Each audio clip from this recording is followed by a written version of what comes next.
ये बताइए, किसी भी व्यक्ति का नाम आ रहा है अगर भारतीय जनता पार्टी से, भले ही फेक आ रहा हो, तो वो तुरंत बयान जारी कर दे रहा है कि हम नहीं लड़ रहे हैं कैसरगंज से।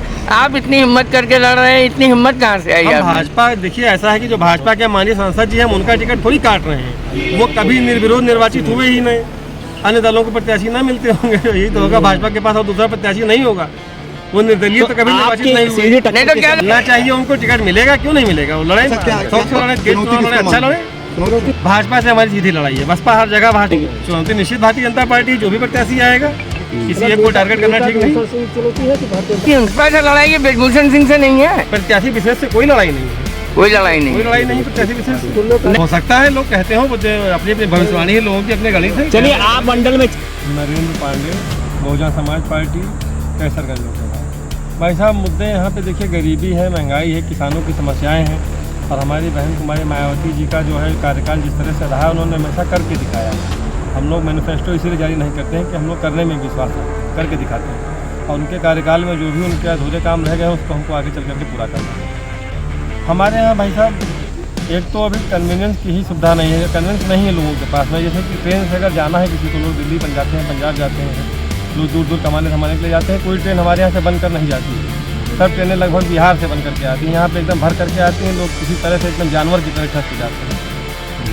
अच्छा, अगर आप यहाँ भारतीय जनता पार्टी से सांसद हैं ब्रजभूषण शरण सिंह, उनके टिकट को लेकर चर्चाएं चल रही हैं, अगर वो दोबारा मैदान में फिर आते हैं तो आप उनका मुकाबला कैसे करेंगे? हम अपनी पार्टी के संबल पे, हमारे पार्टी के नेताओं ने जो हमको ताकत दी है, उसके आधार पर हम अपनी बात को कहेंगे, हम अपनी लड़ाई लड़ेंगे। हमें नहीं मतलब है कि कौन हमारे सामने है, चाहे कोई भी हो।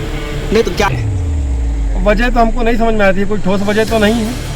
नहीं, आपके निर्वाचन आयोग ने इस बार इतना लंबी निर्वाचन प्रक्रिया ही कर दी कि सभी दलों को लगा कि अभी बहुत समय है, तो जहाँ जहाँ चुनाव नज़दीक आते गए, वहाँ के प्रत्याशी लोगों ने घोषित किए, और वहाँ पे चुनाव होते गए। उसके बाद में जो अगले चरण में जहाँ चुनाव होना है, फिर वहाँ वर्किंग की गई। बी फॉर्म के अलावा कोई कारण नहीं, बी फॉर्म मिलकर दाखिल हो गया, और हमारा सारा पूरा फार्म चेक किया गया, सारा फार्म सही है। संघर्ष आप ये कह रहे हैं तो ये बात नहीं मानने योग्य है। संघर्ष देखिए करने के कई तरीके होते हैं। हमेशा जैसे एक होता है कि एक मर्यादित संघर्ष होता है, होता है कि सड़क पर एकदम उतर के लाठी डंडा खाना, मारना, पीटना, लोगों को बसें तोड़ना या पब्लिक प्रॉपर्टी को नुकसान पहुँचाना, वो हमारे यहाँ बसपा ने नहीं किया। अनुशासित रहे हम लोग। बाकी बराबर हर जुल्म के खिलाफ, हर अत्याचार के खिलाफ आवाज़ हमेशा उठाई गई, बोला गया। लेकिन ये है कि अब आपको भी पता है, आज आप लोग सब लोग प्रबुद्ध वर्ग से हैं, कोई कवरेज कहाँ देता है? विपक्ष को किसी ने कवरेज दिया है? हर जगह पर सारी शक्ति, सारे नियम हम ही लोगों के लिए लागू होते हैं। कल 10 मिनट पहले आने के बावजूद भी हमारा नामांकन पत्र जो है दाखिल नहीं करने दिया गया, वापस किया गया। तो ये अगर क्या भाजपा का कोई आता तो क्या वापस किया जाता? आपको लगता है क्या प्रशासन भेदभाव कर रहा है? 100% कर रहा है। बसपा का ग्राफ देखिए, किसी पार्टी का ग्राफ किसी समय में कांग्रेस ने बहुत लंबे समय तक शासन किया, उसके बाद में गिरा, फिर 10 साल मनमोहन सिंह जी प्रधानमंत्री रहे, उसके बाद में ये तो चलता रहता है। आज हमारी पार्टी का ग्राफ बहुत तेज़ी से बढ़ रहा है, बहुत तेज़ी से मतदाता आकर्षित हैं। हमारा बेस वोट कभी हमसे नहीं खिसका, ये गर्व की बात है। राष्ट्रीय पार्टी का दर्जा हमारा हमेशा मेंटेन रहा। आज जितने लोगों को हमारे बाद में या हमारे पहले राष्ट्रीय पार्टी का दर्जा मिला था, उनका खत्म हो चुका है। हम बचे ही कितने लोग राष्ट्रीय पार्टी के लोग हैं? 3 ही 4 लोग तो बचे हैं, बाकी है ही कौन? कहा गया, गलत तरीके से बताया गया है, आतंकवादी उन्होंने नहीं कहा है। आतंकवादी अगर हम सत्ता पक्ष के होते, हमारा कहना यह है कि 10 मिनट पहले आने के बावजूद हमको अंदर नहीं आने दिया गया। यदि सत्ता पक्ष के होते तो जरूर आने दिया गया होता। इतनी सी बात है, भेदभाव तो होता ही है। बन तो रही है, दिया तो गया है, जगह मस्जिद बन भी रही है, अयोध्या में ही जगह दी। अच्छा, आप रामलला के दर्शन करने जाएंगे चुनाव लड़ने से पहले? 100 बार जाएंगे भैया। हर हर महादेव जय श्री राम। क्या लगता है? ग्राफ बहुत तेजी से बढ़ रहा है। हमने आपसे बताया कि हमारा जो मूल मतदाता था कभी हमसे अलग नहीं हुआ।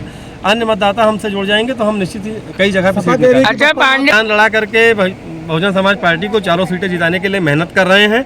इसके अतिरिक्त किसी भी तरीके के चुनावी गणित पे या भविष्यवाणी पे हम लोगों का कोई विश्वास नहीं। अच्छा, बसपा पे आरोप लगता रहा है कि भाजपा के एजेंट के रूप में काम करती रही है, और आप ब्रजभूषण सिंह के लिए कह रहे हैं कि उनको टिकट मिले, तो कहीं आपके साथ भी तो ऐसा कुछ नहीं है?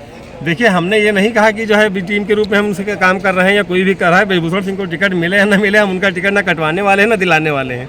बड़े नेता हैं, टिकट उनको मिलना चाहिए, इतने दिनों सांसद हैं। आखिर उन्होंने ही, भारतीय जनता पार्टी अगर उनसे खुश है तो पर टिकट दे देना चाहिए था, और अगर नाराज है तो इसीलिए तो नहीं दे रही है। तो उनके काम, अगर टिकट नहीं मिलता है तो इसका मतलब उनके काम अच्छे नहीं थे, पार्टी को नहीं पसंद आए। उसमें हमारे कहने के लिए बचता ही क्या है? और नेताजी ने खुद कई बार जो है पार्टी की आलोचना की, कार्य की आलोचना की। बाढ़ में कहा कि ऐसी व्यवस्था कभी देखी ही नहीं गई, उसी की वजह से तो उनको आज टिकट नहीं मिल रहा है। तो सही कहा था उन्होंने कि गलत? बिल्कुल सही कहा था। इतनी भारी व्यवस्था थी कि किसान। तो आप नेताजी के बयान से इत्तेफाक रखते हैं? बिल्कुल इत्तेफाक रखते हैं। उन्होंने सरकार के खिलाफ कहा था, बिल्कुल सही कहा था।